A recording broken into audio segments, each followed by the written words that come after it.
Maraming pagkakataon na pwede natin piliin ang maging masaya sa isang pagmamahal.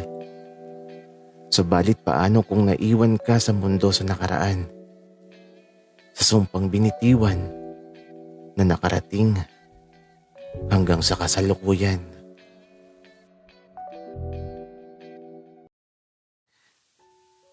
Mahal kita. Hindi magbabago yung nararamdaman ko.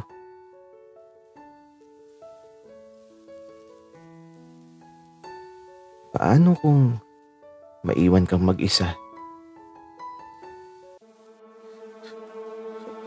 Dahil sa'yo, nawala ang nag-iisang anak ko. Paano kung sa sandaling tila ba gumuho na ang mundo mo, ay tila ba tumigil na din ang oras sa puso mo? Bakit ba kailangan mangyari sa akin ang ganito?